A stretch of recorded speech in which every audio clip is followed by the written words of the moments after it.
Hey y'all, how's it going? So what I'm about ready to share is incredibly personal. Viewer discretion is strongly advised. Please don't have your little ones around. Don't need them seeing this. Definitely don't need them hearing this. This is based on a true life story. True crime. This has been in the news. There's been a couple shows regarding this individual. It's been posted here on TikTok. It's been posted on YouTube. I'm gonna take you back to 1995. I was 13 years old at the time. I had childhood best friends that I absolutely adored. Their family was like my family. Both girls were like my sisters. Their younger brother was just like my younger brother. And their dad was just like another dad to me. Loved him dearly. At the time, their dad was dating this woman by the name of Thelma, who happened to have a son who liked to be called Roy. So Thelma was pretty much living with their dad, and Roy would occasionally come over. This one weekend, their dad was having yard sale. He always liked having yard sales. And as kids, we didn't mind playing outside and watching, making sure things were to go good. Yard sale stuff, right? So we're sitting at this table, my two childhood best friends and I. Roy is there, and he's sitting underneath this tree.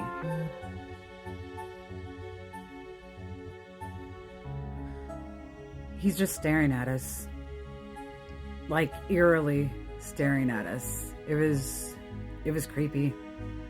Just the way he'd just look, wouldn't move, just stare. And it was starting to creep us out. So we decide to go inside briefly. And as we go inside, we're running upstairs. Well, Roy decides to tag behind us. So he's running upstairs chasing us.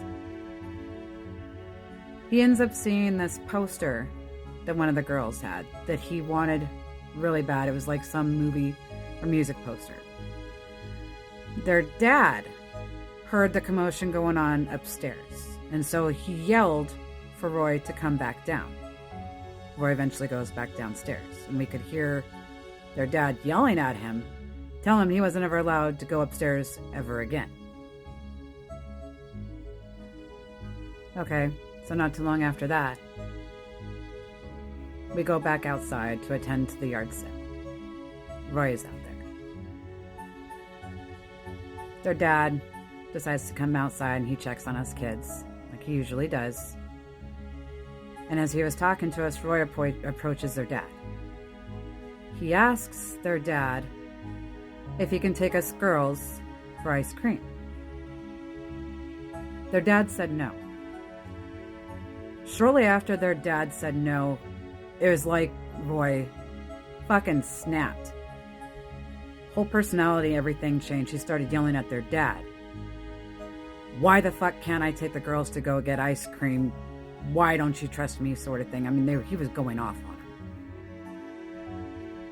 Thelma ends up hearing this, so she comes running outside from the inside. And she heard both of them yelling at one another. Their dad was telling Roy to get the hell off the property. She yells at her son and tells him to get the hell off the property. He eventually leaves.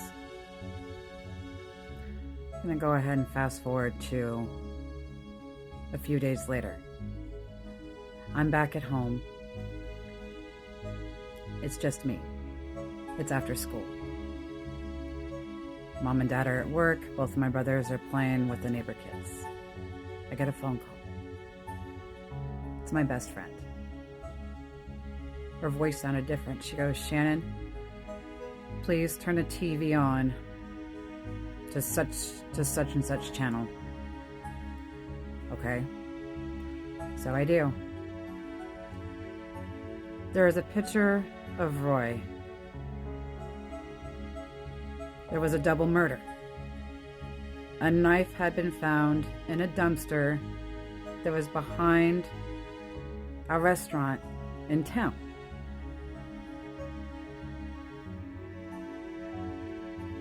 The news had mentioned about Mandy and her mother being brutally murdered.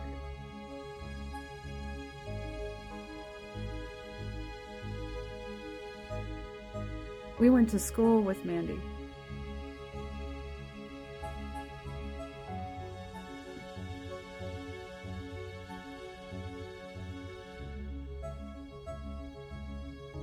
I remember dropping the phone,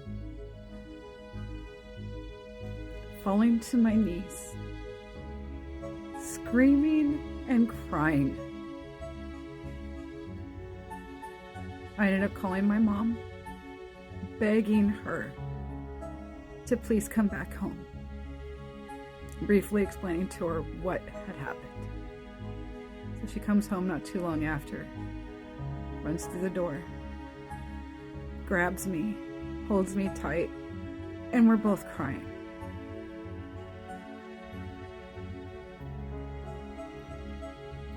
His name was Jack Spillman. He was also known as the Werewolf Butcher. Total piece of shit that should have fucking died. Should have... Sorry? Not sorry. He should have deserved something far worse than getting off of the death penalty. He escaped it by pleading guilty to killing a 9-year-old little girl by the name of Penny.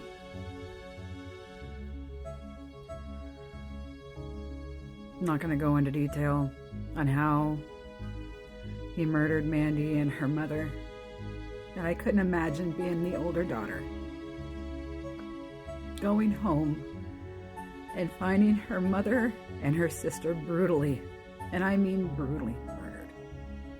Things you couldn't even imagine.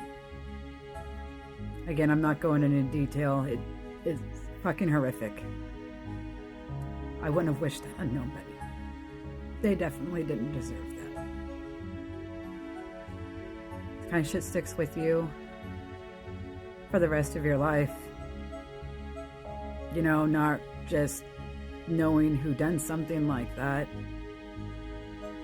but also, you know, going to school with somebody that was murdered. What do you do?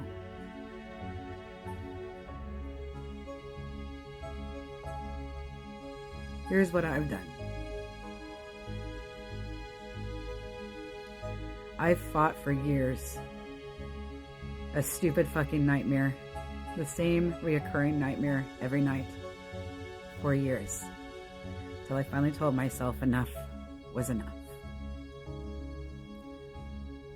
Talking to counselors about this sort of shit has never helped. They don't understand what it is you've personally gone through. And when you talk to other people, blankly looking at them, what are they to say? How are they to act?